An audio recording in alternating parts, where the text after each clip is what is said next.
માથાભારે વ્યાજખોર સાબિર શેખની કરાઈ ધરપકડ। સુરત શહેર ક્રાઇમ બ્રાન્ચ મહેસાણાથી આરોપીને પકડી લાવી। ઊંચા વ્યાજે નાણાં આપીને લોકોના વાહનો રાખતો હતો।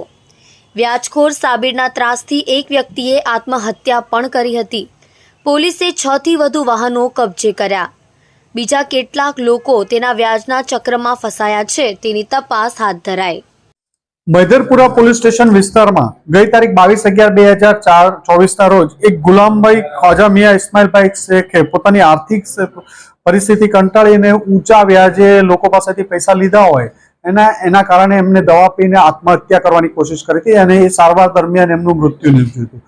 જે બાબતે મૈધરપુરા પોલીસ સ્ટેશનમાં સાબિર ગુલામ મુસ્તફા શેખ વિરુદ્ધ આપઘાતના દુષ્પ્રેરણનો એક ગુનો દાખલ કરવામાં આવ્યો હતો અને આ માણસે વ્યાજના ચક્કરમાં આવીને આમને સુસાઇડ કરવું પડ્યું હતું। જે અનુસંધાને સાબિર ગુલામ મુસ્તફા શેખ વોન્ટેડ હતો અને એની તપાસ ચાલતી હતી। ગઈકાલે લેટ નાઇટના ક્રાઇમ બ્રાન્ચની ટીમે એને મહેસાણા મીરાદાતાર ઉનાવા મીરાદાતારની દરગાહ પાસેથી પકડી પાડ્યો છે અને એની પૂછપરછ દરમિયાન અન્ય 6 વાહનો 4 મોટરસાયકલ અને 2 કાર કબજે લેવામાં આવી છે।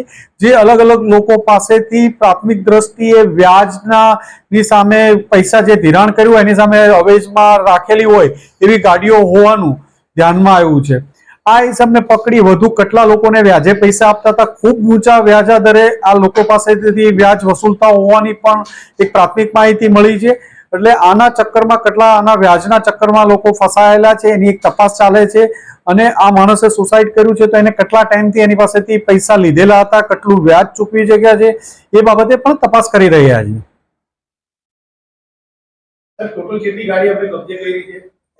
એના કહેવા પ્રમાણે કાલે રાત્રે 4 મોટરસાયકલ અને 2 કાર 6 વાહનો કબજે લેવામાં આવ્યા હતા। આ પહેલા મૈધરપુરા પોલીસ દ્વારા પણ એક બાઇક કબજે લેવામાં આવ્યું હતું અને એક બાઇક કાલે પરમ દિવસે કોઈ એમની પાસેથી છોડાવી ગયેલું, એટલે 8 વાહનો તો એમની પાસે હતા।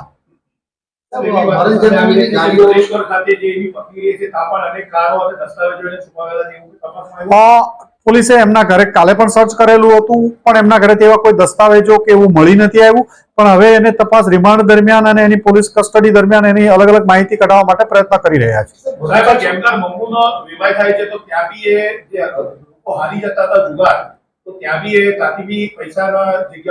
ચોક્કસ આ હકીકત અંગે પણ તપાસ કરવામાં આવશે।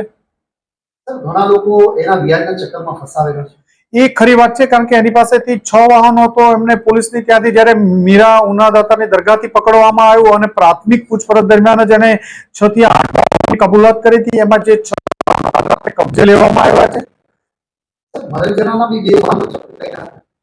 વાહનો અત્યારે કબજે કર્યા છે એ કોના નામે છે એ વેરીફાઈ નથી કરેલું, આગળની તપાસ મૈધરપુરા પોલીસ કરી રહી છે પણ એ બાબતે પણ વેરીફાઈ કરશું।